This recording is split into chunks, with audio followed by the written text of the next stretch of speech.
আজকের এই ভিডিওর মাধ্যমে আমরা জানব কালিয়া রান্না করার সঠিক পদ্ধতি কী। অনেকেই মনে করেন কালিয়া আর কোরমা একই জিনিস, কিন্তু না। এদের স্বাদে, গন্ধে আর মশলায় আছে পরিষ্কার পার্থক্য। কিভাবে সুস্বাদু, ঝাল, মশলাদার পারফেক্ট মাছের কালিয়া তৈরি করা যায় সেটি আপনাদের সাথে শেয়ার করব। তাহলে দেরি না করে শুরু করি আজকের এই রেসিপি।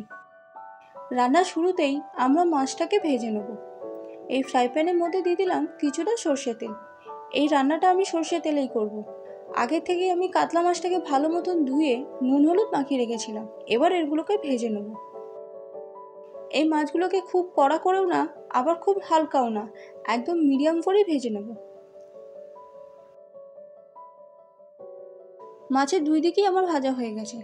এবার এগুলোকে তুলে নিচ্ছি। এবার এই কড়াইতে আবারও দিয়ে দিলাম কিছুটা সর্ষে তেল। আপনারা মাছ ভাজা তেলও ব্যবহার করতে পারেন বা আলাদা করে তেলও নিয়ে নিতে পারেন। এবারে তেলটাকে গরম করে ফোড়নের জন্য দিয়ে দেবো হাফ চামচ শাহজিরা ও গোটা গরম মশলা, যেমন 4টে ছোট এলাচ, হাফ ইঞ্চির মতন দারচিনি, 4টে লবঙ্গ ও একটা বড় এলাচ। ফোড়ন থেকে খুব সুন্দর গন্ধ চলে এসছে। এবার দিয়ে দেবো স্লাইস করে কেটে রাখা পেঁয়াজ।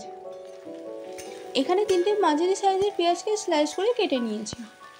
এবার এই পেঁয়াজটাকে ভালো মতো নাড়াচাড়া করে নরম করে ভেজে নেব।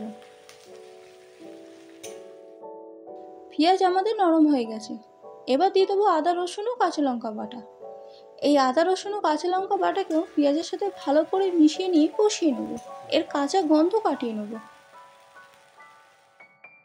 আদা রসুনের কাঁচা গন্ধ কেটে গেছে এবং খুব ভালো মতন কষেও গেছে।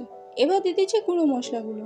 দিয়ে দিচ্ছি 1 চামচ হলুদ গুঁড়ো, 1 চামচ জিরের গুঁড়ো, 1.5 চামচের মতন ধনের গুঁড়ো, ঝালের জন্য লাল লঙ্কার গুঁড়ো আর রঙের জন্য কাশ্মীরি লঙ্কার গুঁড়ো। এবারে গুঁড়ো মশলাগুলোকে ভালো করে মিশিয়ে নিয়ে সামান্য একটু জল দিয়ে মশলাটাকে কষিয়ে নেব। এবার এই মশলাটাকে ভালো করে কষিয়ে নিয়ে এই গুঁড়ো মশলার কাঁচা গন্ধ কাটিয়ে নেব। মশলার কাঁচা গন্ধ কেটে গেছে এবং খুব ভালো মতন কষেও গেছে। এবার দিয়ে দেবো টমেটো পিউরি। টমেটো পিউরি বেশি ব্যবহার করব না, জাস্ট 2 হাতার মতন দিয়ে দিচ্ছি। এই টমেটোটাকে মশলার সাথে ভালো মতন মিশিয়ে নেব। মিশিয়ে নিয়ে দিয়ে দেবো পরিমাণ মতো নুন। এই নুনটাকেও মশলার সাথে খুব ভালো মতন মিশিয়ে নেব। তারপর একদম গ্যাসের ফ্লেম লোতে রেখে মিনিট 2-1 মতন একটু রেখে দেবো। এবার দিয়ে দিচ্ছি টক দই। এখানে টক দই বেশি দেওয়ার দরকার নেই, 1 হাতা থেকে একটু বেশি দিলেই হবে। এবার এই দইটাকেও মশলার সাথে ভালো করে মিশিয়ে নেব। মিশিয়ে নিয়ে মিনিট 2-1 মতন এটাকে আমরা কষিয়ে নেব। মশলা আমাদের পুরো তৈরি হয়ে গেছে। এবার দিয়ে দেবো ভেজে রাখা মাছগুলো। এই কালিয়াটাকে আমি একটু কষা কষাই রাখলাম। যদি আপনারা মনে করেন সামান্য একটু গরম জল দিয়ে একটু পাতলা করে নিতে পারেন। এবারে মাছগুলোকে মশলার সাথে একটু উল্টে পাল্টে নেব আর ওপর থেকে গ্রেভিটা একটু দিয়ে নেব। তারপর মিনিট 2-1 মতন এটাকে ফুটিয়ে নেব। মিনিট 2-1 মতন এটাকে আমরা ফুটিয়ে নিয়েছি।